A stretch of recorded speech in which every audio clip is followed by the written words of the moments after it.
5 लाखापर्यंत नेण्याचं काम या ठिकाणी झालं। दूध उत्पादन 10 वर्षात 70% वाढलं आणि आता जगातला सर्वाधिक दुधाचं उत्पादन करणारा देश आपला भारत झाला। जवळपास 1,09,00,000 हेक्टरवर सूक्ष्म सिंचन तयार करण्याचा विक्रम झाला।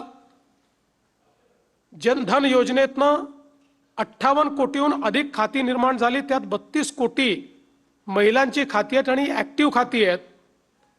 आयुष्यमान भारतच्या माध्यमातून 60 कोटी लोकांना आरोग्य कार्ड आणि 5 लाखापर्यंतचा उपचार हा मोफत मिळाला।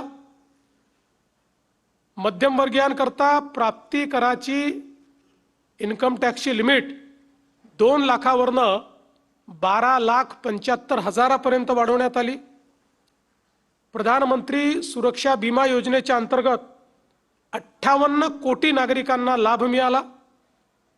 प्रधानमंत्री आवास योजनेच्या अंतर्गत 4 कोटी घरं ही तयार झाली, अजून 3 कोटी घरं तयार होत आहेत।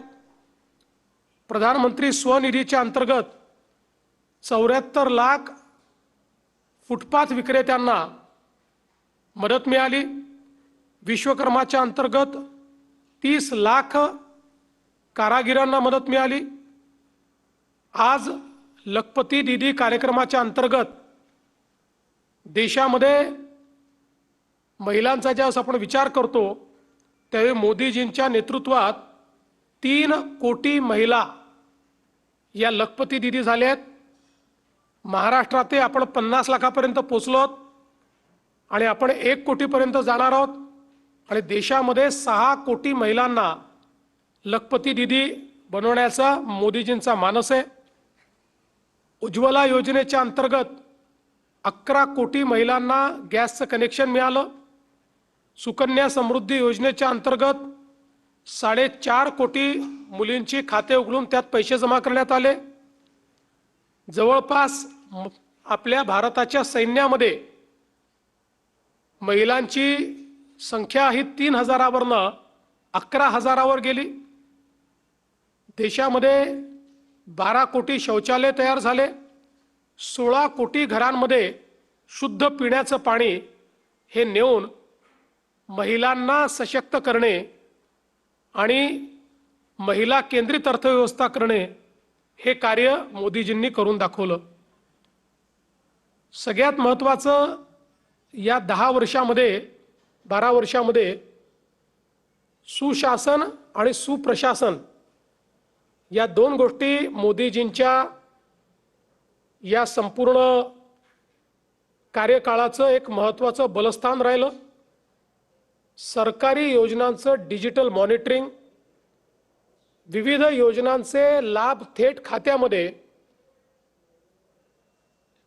खात्यात जे लाभ मिळाले आहेत त्यात आतापर्यंत 51 लाख कोटी रुपये 51 लाख करोड इतके थेट नागरिकांच्या खात्यामध्ये पैसे हे मोदीजींनी वेगवेगळ्या योजनांतून दिले आहेत।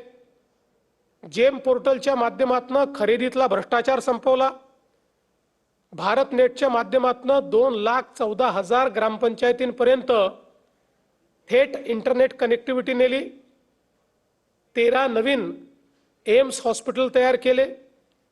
ग्रामीण भागात 6 कोटी लोक हे डिजिटली साक्षर झाले आणि पायाभूत सुविधा क्षेत्रांमध्ये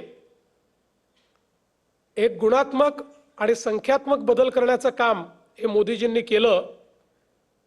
पूर्वी रोड, पोर्ट, एअरपोर्ट, रेल्वे अशी जी पायाभूत सुविधांची क्षेत्र आहेत याच्यामध्ये भारत वर्षाला 2 लाख कोटी रुपये खर्च करायचा, आता वर्षाला 12.2 लाख कोटी खर्च करतो। म्हणजे अनेक पटींनी या ठिकाणी हा खर्च वाढवलेला आहे। प्रधानमंत्री ग्राम सडक योजनेच्या अंतर्गत 8 लाख किलोमीटर रस्ते झाले आहेत, त्यातले 4 लाख किलोमीटर हे केवळ मागच्या 10 वर्षांमध्ये झालेले आहेत।